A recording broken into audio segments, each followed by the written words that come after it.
Mesdames et messieurs, bonjour et bienvenue sur Diagonale que j'anime avec Imran Issifou. Imran, bonjour. Bonjour, Jean-Yves Mitopé. Nous recevons dans cette émission spéciale le professeur David Kofi Aza, il est coordonnateur du TOFA. Avec lui, nous allons revenir sur les dernières révélations du TOFA qui a été fait hier. C'était donc ce samedi 14 décembre 2019 au ciné Le Bénin. David Kofi Aza, bonjour. Bonjour. Alors, dites-nous, qu'est-ce qu'on peut comprendre à travers le signe qui a été révélé hier au ciné Le Bénin? C'est vrai qu'il y a le thème principal et qu'il y a les ascendants. Le thème principal, je rappelle, c'est l'état IB. Qu'est-ce qu'on peut comprendre de façon générale? Et puis après, on va descendre palier par palier. De façon globale, la consultation a été négative. Négative parce que le phare a mis l'accent sur rien veut dire échec. C'est-à-dire que l'année, globalement, commence déjà sur l'échec. Donc, mais le phare a prévu les sacrifices qu'il faut pour corriger le tir.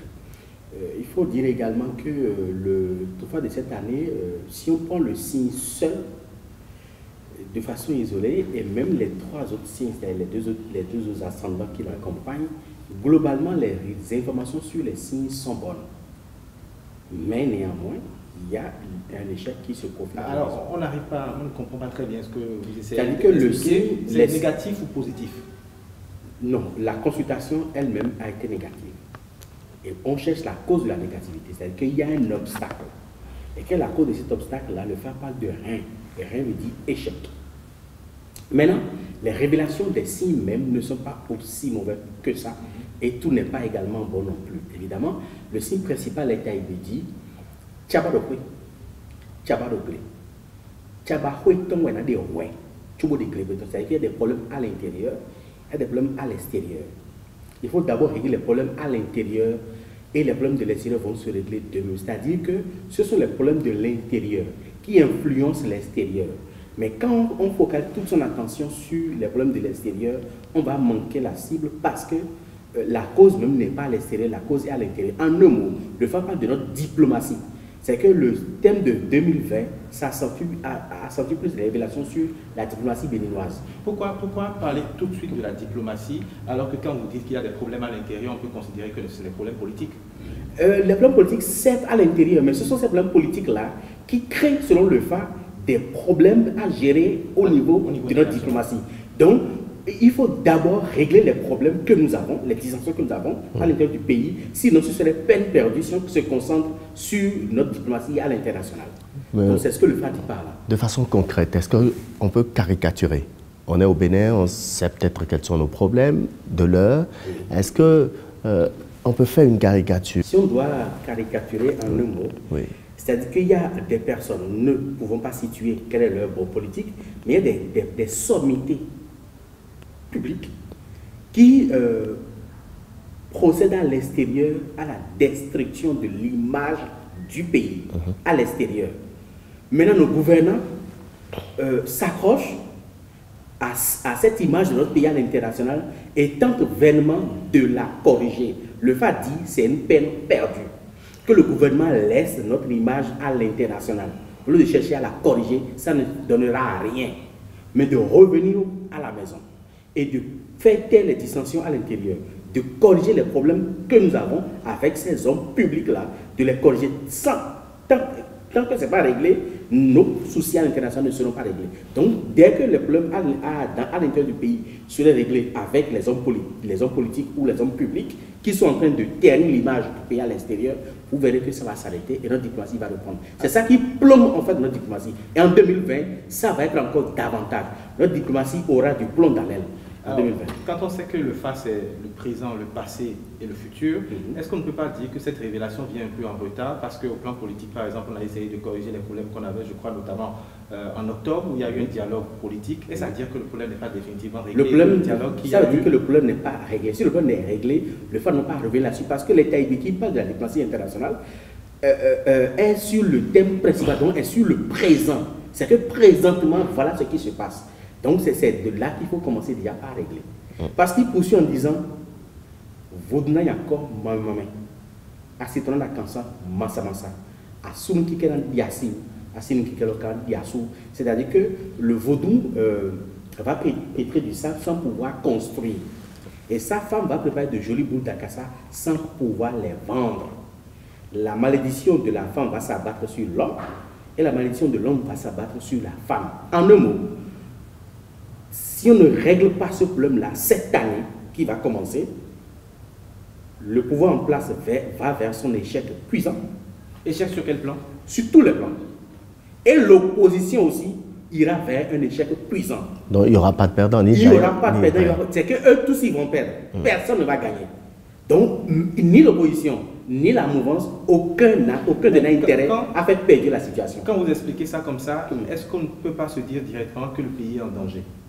Nous ne pouvons pas dire que le pays est en danger parce qu'au bout du rouleau, la situation ne va pas dégénérer une nouvelle fois en une cascade de violence. Quel signe permet d'avouer ce que vous dites? Même le signe du futur ne le permet pas. Le signe du futur qui est tout là, je le dis, ne va pas du tout dans ce sens-là. Au bout du rouleau, la population va prendre ses responsabilités. Vous verrez qu'il y aura des sanctions de part et d'autre. Avant d'aller sur le signe Tula Tcholodi, qui est un des ascendants du thème principal, est-ce qu'il y a d'autres révélations qu'on pourrait faire? D'autres révélations parce qu'il poursuit au niveau politique. Au niveau politique, le FA poursuit également en disant Edo, où est Alissa? Alissa doit renseigner.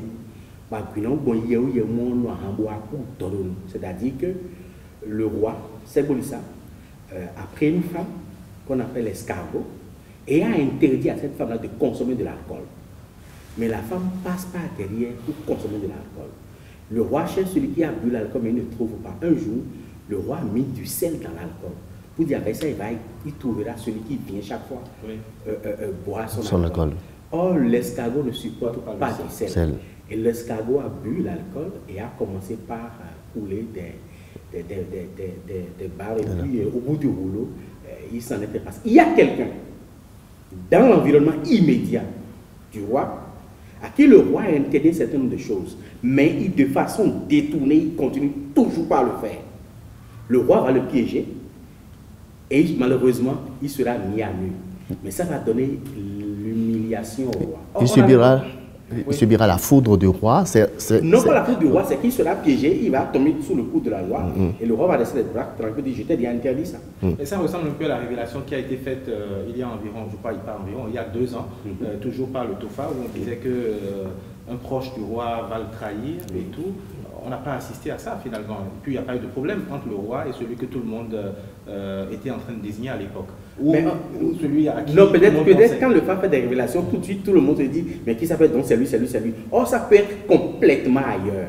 Ça peut ne pas être même dans le giron politique que cela va se passer. Ça peut être dans un environnement qui n'a rien à voir avec la politique.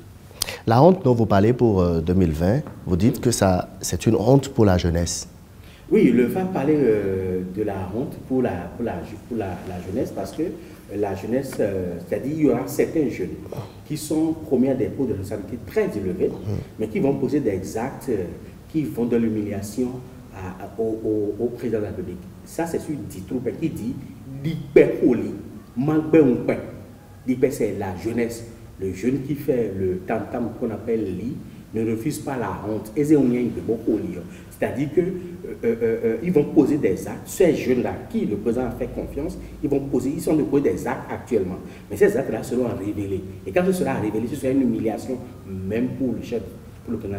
Mais David Kofi Aza, on a l'impression que chaque année nous entendons la même histoire, parce que l'année passée également, je crois que le TOFA ou le FA avait révélé que des jeunes vont prendre, une jeune génération va prendre les rênes de quelques instances de décision. Mais qui ne seront pas à la hauteur. Mais qui ne seront pas à la hauteur. On n'a pas constaté ça encore jusque-là. Vous savez, je préfère ne pas faire rentrer dans les histoires politiques. Il y a beaucoup de choses qui se passent à l'intérieur. Certainement que beaucoup ne sont pas au courant. Voilà. Au plan politique, est-ce que nous avons épuisé tout ce que le TOFA a révélé hier? Non, pas tout à fait, parce que vous savez, le FA parlait aussi, toujours sur le plan politique, hein, bien sûr que le FA a révélé certaines choses liées à notre situation politique, parce que c'est vrai que tous les Bocans sont revenus là-dessus pour dire qu'il faut ramener l'harmonie à la cité, pour pouvoir permettre, il faut décrisper la situation politique. Mais le problème fondamental n'est pas en quelque sorte au niveau peut-être de la force alternative que nous appelons généralement opposition. Le problème n'est pas là. Il faut un petit élément déclencheur du côté de nos gouvernants. Peut-être que le chef d'État va prendre juste une décision, et cette décision va désamorcer tout ce qu'il y a au niveau une décision à l'endroit des populations, des hommes politiques, de l'opposition. À l'endroit, pas seulement pas à l'endroit de la population, mais principalement à l'endroit de la force alternative. Moi, je n'aime pas appeler opposition parce que ça sonne très mauvais. Ils s'opposent à quoi et à qui? Donc, je pourrais les appeler une force alternative. Parce que tout là, tu nous dis, est revenu là-dessus en disant, et donc, attaque nous disons, tu vois pas ton confort. Attaque nous disons. Ça veut dire ça veut dire qu'il dit que le piment brûle, mais sa racine est très douce, ne brûle pas pour autant. Et que le piment de Guinée également pique fortement, mais sa peau ne pique pas du tout. On a tendance à croire que l'opposition est violente. On a tendance à croire que l'opposition est jusqu'au boutiste.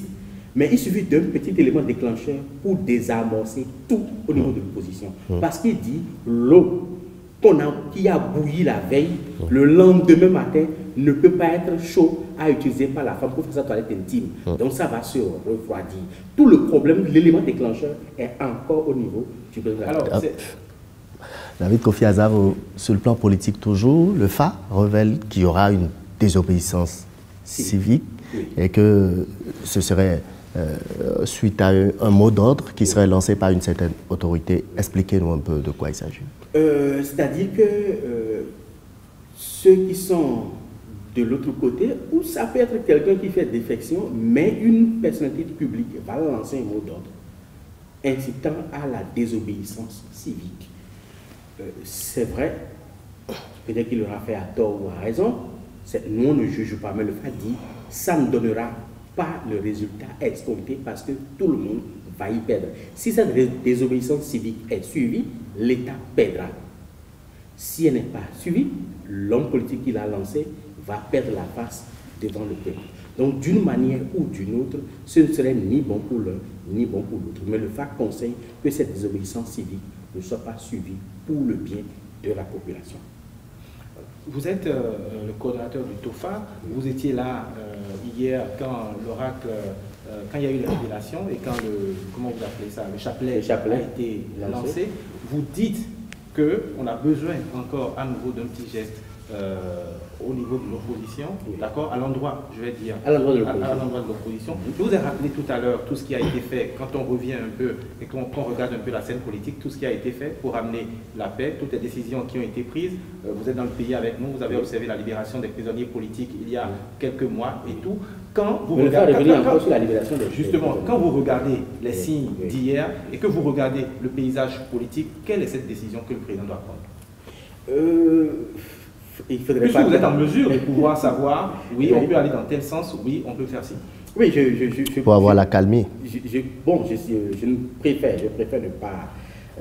ne pas libérer ça ici, mais je tenterai, j'essaierai par tous les moyens pour que le chef de l'État puisse être au courant de ce qu'il fallait faire. Je ne peux pas l'étaler en public. Mais deuxième chose, pour éviter que les gens pensent que le TOFA est toujours politisé, le TOFA est à la solde du pouvoir politique, mais il faut souligner quelque chose, le TOFA est un instrument politique. Qu'on le veuille ou non, c'est un instrument politique. Le TOFA est là pour éclairer les dirigeants. Ceux qui ont le pouvoir en main, c'est à eux que le TOFA éclaire, pour qu'ils puissent mieux gérer les affaires de la cité. Mais les conseiller en public, ce n'est pas également bon, parce que quand ce serait suivi, on dira que le chef de l'État tient compte de ce que les gens du FA disent. En un mot, c'est tout comme si on plonge le pays, comme ils le disent, dans les sciences occultes et tout ça. Donc je préfère passer par d'autres canaux pour le lui faire entendre. Est-ce qu'on peut dire que le TOFA est en quelque sorte un conseiller occulte des régimes pour les politiques? Le TOFA de novembre 1715 à décembre 1889, a été le principal conseiller du roi de Danroba. Le TOFA est un instrument politique, vous l'avez rappelé tout à l'heure, professeur David Kofi Aza, mais le TOFA d'hier a fait également des révélations au plan économique. On a parlé tantôt de prévision. Il y a eu également des révélations au plan économique il y a un an. Quel point est-ce que nous pouvons faire d'abord sur ce que vous avez révélé il y a un an et sur ce qu'il y a à venir? Oui, au plan économique, il y a un an, le TOFA a beaucoup plus accentué la perturbation économique au niveau de notre système maritime, qui sera sérieusement perturbé, ce qui aura un impact sur l'économie de la nation. Ça, c'est autre. Mais ici, maintenant, au plan économique, ce n'est pas le problème de la perturbation des activités maritimes, même si le FA l'a souligné sous une autre manière. La situation est actuelle en 2020 est telle que les prévisions économiques ne seront malheureusement pas atteintes. Donc le budget qui est prévu, on ne pourra pas mobiliser. Ne sera pas exécuté à 100%.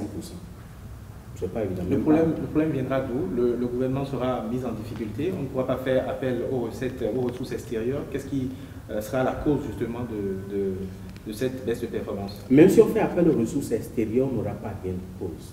On aura certes quelques entrées, mais on ne sera pas satisfait. Et à l'intérieur du pays, les intentions de mobilisation de ressources ne seront pas atteintes également. Il n'y a pas de cause. Comment peut-on corriger cela alors? C'est vrai que nous allons nous allons faire les sacrifices, faire les budgets qu'il faut, mais je pense qu'il y a lieu, parce que la science a évolué aujourd'hui et l'économie est devenue également une science. Il faudrait peut-être que les macroéconomistes se penchent sur la question pour savoir quelles sont les dispositions que nous puissions prendre pour atteindre ne fût-ce que 75, 80, 90% les prévisions budgétaires pour notre pays. Parce que là encore, ce sont les activités économiques qui seront au ralenti. Alors, quand vous présentez la chose comme ça, j'ai bien envie de demander si le TOFA qui a été fait hier parle de la situation du Nigeria, parce que quand vous parlez de baisse de recettes, en tout cas des finances, les prévisions ne seront pas atteintes, ça veut dire qu'il y aura forcément une baisse de recettes, et nous savons tous que notre pays est basé sur la fiscalité. Est-ce à dire que la situation du Nigeria va perdurer? Pas forcément. Pas forcément, parce que si ça devait perdurer, le FA allait insister là-dessus. Je crois qu'au cours de l'année 2020, la situation va se décompter. Mais le problème n'est même pas là. Les activités vont reprendre, mais ne seront pas au même niveau qu'il y a quelques années. Et même au niveau de la fiscalité, les recettes fiscales à l'intérieur du pays aussi vont diminuer. Complètement diminuer. Est-ce qu'on peut dire qu'il y aura un collectif budgétaire forcément en 2020? Nous pensons, avec les prévisions du FA, qu'il y aura un collectif budgétaire en 2020. Au plan économique, avons-nous d'autres révélations? Au plan économique, le FA a également signalé quelques perturbations, surtout au niveau des activités liées à Sabata. Quand on parle d'activités liées à Sabata, c'est tout ce qui est lié. Sabata, c'est la terre, tout ce qui est lié à la terre, donc les activités agricoles. Le FA a parlé de ça, donc il faudra également prendre des dispositions dans ce sens aussi pour que les activités agricoles que nous avons au niveau macroéconomique, qu'on puisse cerner tous les contours pour ne pas perdre la face également à ces niveaux-là. Ça veut dire que certaines productions vont baisser en 2020? La production va baisser en 2020. La production agricole. Le coton? Maintenant, le FA n'a pas parlé de coton. Le riz? Le FA n'a pas parlé de coton, le maïs? Bon, je pose des questions. Non, le FA n'a pas parlé de coton. Mais les activités liées à la terre? Mais les activités liées à la terre, liées à Sapata, vont connaître un peu de recul. Et on a pu identifier ce Sapata-là, qui est à Sapata à Doran, qui est à Petekpa, qui va prendre en charge le règlement de la situation pour que tant mieux que mal on puisse sortir la tête de l'eau par rapport à ça.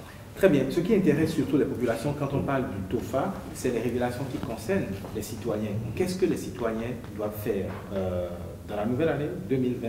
Comment est-ce que les populations doivent se comporter? Quelles sont les révélations qui concernent directement les populations? Déjà, le FA parle de l'harmonie au niveau des couples, pour que la femme ne soit pas têtue vis-à-vis de l'homme et que l'homme également soit indulgent vis-à-vis de la femme. Première chose. Deuxième chose, le FA parle de la mortalité infantile, parce que tout là, tu nous dis, et là, son gouvernement a une toto. Bon, on fait vite, quand on fait tout là, tu nous douilles. Tout là, tu nous douilles, c'est-à-dire que, je ne sais pas comment vous appelez ça en français, voilà, il pousse au bord de l'eau, il dit qu'il va faire beaucoup d'enfants, Mais chaque fois, chaque enfant, en voulant tomber par terre, va tomber dans l'eau, va se noyer. Ou le va parler de la mortalité infantile, mais également des cas de noyade que nous allons assister, mais aussi le va parler de naufrage. Et là, je reviens là-dessus, j'insiste là-dessus. Ça peut avoir lieu au niveau de l'océan, comme ça peut avoir lieu aussi au niveau de nos lacs, de nos lagunes. Donc il faudrait qu'on prenne les dispositions pour que les traversées de nos lacs, de nos lagunes avec les barques soient sérieusement sécurisées.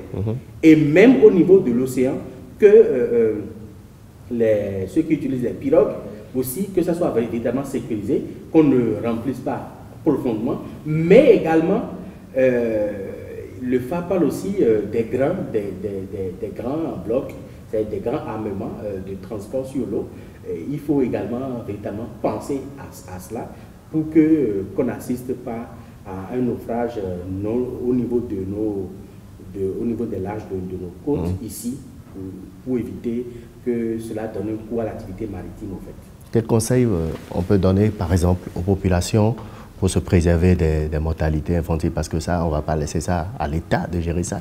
Que doit-on faire pour éviter... L'État a une responsabilité. Oui. L'État a une responsabilité en matière mortalité infantile. L'État a un rôle de sensibilisation à faire. Au niveau peut-être soit du ministère de la Santé ou du ministère des Affaires sociales, il faudra faire une très bonne sensibilisation, d'abord pour une prise en charge des femmes en état de grossesse. Et après l'accouchement, il faudrait un suivi, il faudrait plus de conseils à nos jeunes femmes qui vont accoucher l'année prochaine par rapport à ces enfants.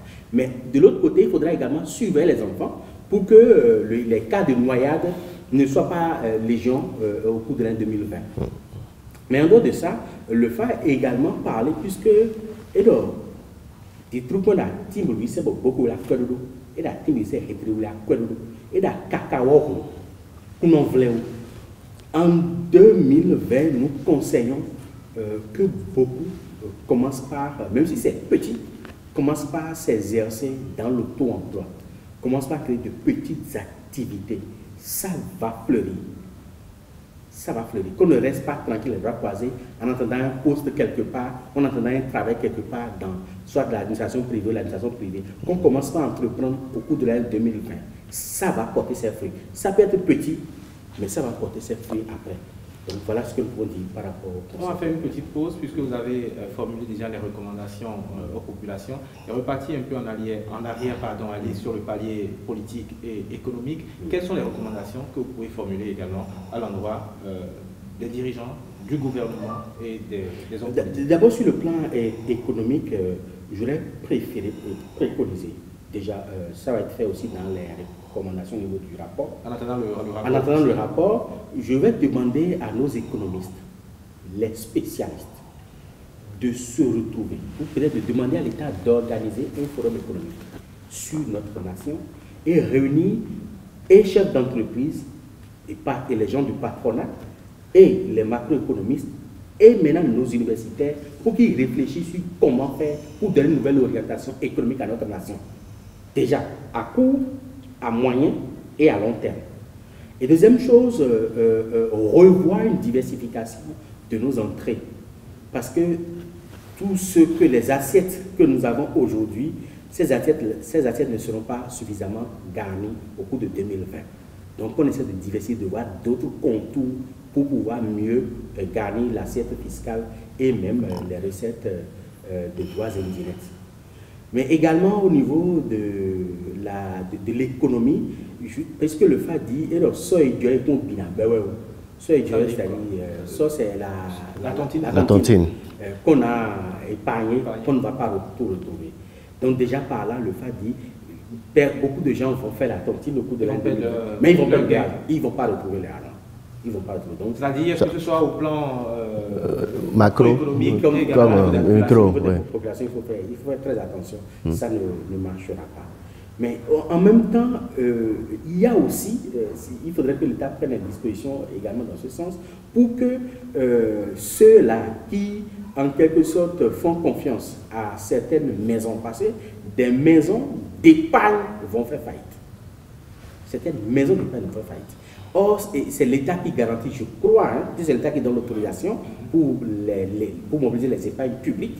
Donc, ceux-là qui sont en charge des épargnes publiques, il faut qu'on fasse très attention Parce que certains n'ont pas honoré leur engagement et ils vont mettre la clé sur le paillasson. Voilà. Donc, il faudra comprendre cette discussion. Nous tendons vers la fin de cette émission. Il reste quand même 2 points que nous allons aborder. L'organisation du TOFA. Comment est-ce que vous avez pu gérer tout ça, les discussions qui ont été prises hier pour pouvoir recevoir les délégations. Et nous allons parler également des sacrifices que vous allez faire après pour pouvoir calmer tout cela. On commence par les sacrifices et après on finit par l'organisation. Qu'est-ce que ça fait? Au niveau des sacrifices, nous n'avons pas encore fixé la date parce que nous n'avons pas encore les moyens pour pouvoir faire les sacrifices, puisque l'organisation de cette année a été entièrement faite sur fonds propres. Donc, on est financièrement un peu essoufflé parce qu'il faut débourser plusieurs millions pour pouvoir organiser le TOFA, même si la consultation elle-même ne coûte même pas 1000 francs. Donc, mais tout ce qu'il y a autour, c'est plusieurs millions qu'on débourse. Donc, actuellement, on est un peu essoufflé. Donc, on va attendre. On n'a pas encore fixé la date pour les écrits de sacrifice. Donc, on va attendre un peu pour voir si nos donateurs, ceux qui nous accompagnent depuis des années, s'ils vont encore nous accompagner cette année, nous allons exécuter le sacrifice. En attendant, on ne pourra pas fixer les dates. Est-ce qu'une fois les sacrifices exécutés, on peut dire, bon, tout ce qu'on a, toutes les révélations sont réglées? Non. Là aussi, c'est une erreur. C'est comme l'année dernière, on a fait le sacrifice, certes, mais ça n'a pas pu régler tous les problèmes parce que, au niveau des gouvernants, comme au niveau de la force alternative, comme au niveau de la population, il y a des comportements que chacun devrait adopter. Personne n'a réellement adopté ces comportements-là pour qu'on puisse évidemment avoir une année apaisée. Voici ça. Donc, il faut adopter les comportements qu'il faut. Pourquoi est-ce que justement les sacrifices n'inspirent pas les dirigeants et les populations pour adopter ce comportement? C'est pour ça qu'on appelle vono. C'est les sacrifices atténués. Mais ça ne règle pas les problèmes. Mais pourquoi les sacrifices n'apaisent pas les cœurs? C'est un peu la question que j'ai envie de... Par exemple, un dirigeant ou peut-être un citoyen qui devrait adopter tel ou tel comportement, une fois que vous avez fait les sacrifices, pourquoi il ne se décide pas à aller vers... dans la direction. Mais non, je vous donne l'exemple. Vous voulez vous marier avec une femme, vous allez consulter le FA. Le FA vous dit que c'est bon, la consultation est positive pour vous marier. Mais du jour au lendemain, vous pouvez décider de ne pas poursuivre la relation. La volonté du FA ne s'impose pas à l'homme. C'est ça justement. Le FA n'influence pas sur la volonté de l'homme. Vous savez, s'il y a quelque chose que l'invisible respecte chez les humains, et même Dieu respecte chez les humains, c'est sa volonté. Dieu a la possibilité de mettre fin à la guerre sur la planète. Mais pourquoi il ne le fait pas? Dieu a la possibilité de mettre fin à la maladie sur la planète. Mais pourquoi il ne le fait pas? Il respecte notre volonté. L'invisible aussi respecte notre volonté. Si c'est ça que vous voulez, faites-le. Vous avez dit que le TOFA cette année a été organisé sur fonds propres. C'est une première. Pourquoi est-ce que l'autorité du ministère de la Culture n'était pas à vos côtés hier? Bon, ils ont certainement leur raison. C'est qui est sûr, nous leur avons notifié cela. Et puis nous leur avons envoyé les invitations. Bon, peut-être qu'ils ont envoyé des délégations à l'intérieur qui ne se sont pas annoncées, on ne sait pas. Mais toujours est-il qu'on n'a pas reçu le soutien du ministère de la Culture, encore moins du ministère de l'Intérieur où la direction du service des cultes et coutumes est logée, encore moins le ministère de la Justice ou le service des relations avec les institutions où on avait une direction chargée des dynamiques sociales au cours de l'ancien régime. Donc, jusque-là, on ne sait pas encore. Peut-être qu'ils sont en train de s'activer pour faire quelque chose. Il y a un froid entre les dignitaires des cultes religieux et des autorités gouvernementales aujourd'hui? Je ne pense pas, puisque aujourd'hui nous nous sommes retrouvés, les dignitaires des cultes endogènes se sont retrouvés dans un creuset avec les 77 associations actuellement, où on a mis en place un conseil national des cultes endogènes du Bénin, qui est un conseil à la disposition du gouvernement qui va l'orienter dans l'organisation. Est-ce que le courant passe? Si le courant passe, pourquoi est-ce que le ministère n'était pas là? Puisque l'année dernière, le ministère était représenté. Le ministère était représenté l'année dernière, mais cette année, on ne sait pas pourquoi. Mais est-ce que le Conseil des cultes, le Conseil national des cultes endogènes du Bénin n'a pas un plan avec le gouvernement? Donc, on va dire que le plan ne passe pas, parce que le plan ne se pose pas. Mais vous savez, on a un problème au niveau de notre nation aujourd'hui, c'est que certains se cachent derrière le principe de la laïcité pour fuir nos réalités endogènes. Mais la laïcité ne signifie pas le reniement de soi. Non. Et encore avec la nouvelle constitution où l'État reconnaît et garantit les droits des cultes endogènes, moi je pense qu'on devrait faire mieux. Et aller vers nos cultes endogènes n'a rien à voir avec la laïcité. Vous savez, la France est un pays laïque, mais vous ne verrez aucune fête musulmane célébrée ou officiellement fériée en France. Et pourtant, c'est un pays laïque. Est-ce que cette absence aussi n'est pas justifiée par le fait qu'il y a une démultiplication de l'initiative un peu partout? On a vu des gens qui ont aussi consulté le phare. Je ne pense pas, parce que vous savez, on dit chez nous, c'est-à-dire que quand tu as une initiative et que ça a perdu dans le temps et que tu la maintiens de façon efficace, il y aura toujours des gens qui vont chercher à t'imiter. C'est de bonne guerre. Vous voulez dire que les autres vous imitent? C'est des imitations? C'est des imitations, justement, puisque tout le monde sait que entre 1889 et 2006, il n'y a jamais eu de TOFA. Le TOFA, c'est nous qui l'avons initié en 2006 pour accompagner le régime de Boni Yaya à l'époque, qui nous a ignorés pendant 10 ans, c'est 10 ans. Donc le TOFA, nous l'avons créé, mais depuis que Boni Yaya est parti et que le régime du Patrice Talon est arrivé, et déjà à partir de cette fameuse déclaration de décembre sur le Vaudou, de décembre 2016, ben tout le monde sait. Ça veut dire que l'espoir que vous aviez s'est envolé? Non, pas du tout, au contraire. Parce que c'est la première fois qu'un chef d'État africain ose dire en public, ose afficher en public, ose affirmer en public. Ça s'est matérialisé après dans les actes? Ça s'est matérialisé dans les actes parce que depuis cette déclaration-là du chef de l'État, que l'Afrique est de culture vaudou, l'image que les gens du vaudou international a changé radicalement. Et moi, j'aurais voulu qu'il revienne encore sur cette déclaration-là chaque fois, qu'il ne rate aucune occasion à l'international pour revenir sur cette déclaration, parce que sinon, en tout cas, moi, personnellement, ça m'a apporté beaucoup, et ça a apporté beaucoup à beaucoup de vaudounos autour de nous, à partir de cette déclaration-là. Nous sommes pratiquement à la fin de cette émission, Imran. Oui, nous sommes pratiquement à la fin de cette émission, mais juste une dernière question liée au CONACED. On a l'impression que même au sein du CONACED, vous avez des problèmes en votre sein, parce que vous avez des représentations quand même dans tous les départements. Mais Imran l'a rappelé tout à l'heure, il y a eu beaucoup d'autres initiatives en CRIF, TOFA, 2 d'ailleurs. Est-ce que ceux qui ont organisé ça sont membres du CONACED? Et comment il y a des dissidents. Il y a des dissidents. À Bomé, depuis 3 ans, il y a des dissidents. Il y a des dissidents qui ont estimé que la manière dont le TOFA est conduit, qui souhaiteraient que le TOFA soit rapproché à tel ou à tel. Nous avons décidé de maintenir notre ligne directrice. Et deuxième chose, c'est des gens qui sont venus apprendre comment faire le TOFA chez nous. C'est-à-dire vous étiez ensemble? Pendant 10 ans. Et 10 ans après, ils se sont dit, bon, ils ont grandi, eux aussi peuvent faire le TOFA pour se donner aussi un nom. Parce qu'ils pensaient que le TOFA avait donné un nom à Aza. Non, le TOFA n'a pas donné un nom au professeur Aza. C'est le professeur Aza qui a donné un nom au TOFA. Parce que personne ne connaissait le TOFA. Mais tout le monde connaissait déjà Aza avant que le TOFA ne vienne. Donc, ils veulent aussi se faire un nom. C'est normal. C'est parce que c'est bon. On n'imite pas publiquement ce qui est mauvais. Si les gens cherchent à nous imiter, ça veut dire qu'on est bon. Aujourd'hui, ça se passe dans tous les départements. Sauf que, nous les remercions. Sauf que ça laisse l'impression aux paisibles citoyens que nous sommes, qu'on a trois, voilà, il y a trois différentes versions de la chose. Et on se demande lequel on prend pour vrai. Non. Tout le monde sait que le TOFA chez nous, ça fait 13 ans. Eux, ils sont à la 3e édition. C'est qu'ils ont commencé il y a moins de 3 ans. Vous savez, c'est le principe de l'évolution et d'involution.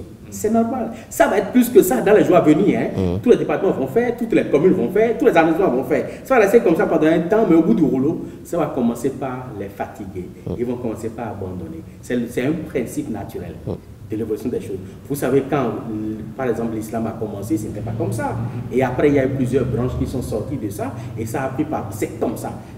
Nous encourageons même les gens à le faire dans tous les départements, dans toutes les communes et dans tous les arrondissements. Ils n'ont qu'à faire le TOFA de chaque commune, le TOFA de chaque arrondissement. Ça va, parce que notre objectif à l'époque, quand on a commencé en 2006, c'est de démontrer, non seulement au Bénin, à la face du monde, qu'avec l'instrument du TOFA, on peut bien gouverner un pays.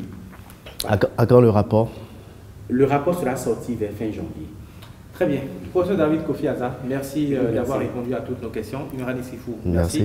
Chers téléspectateurs, merci de nous avoir suivis et à très bientôt.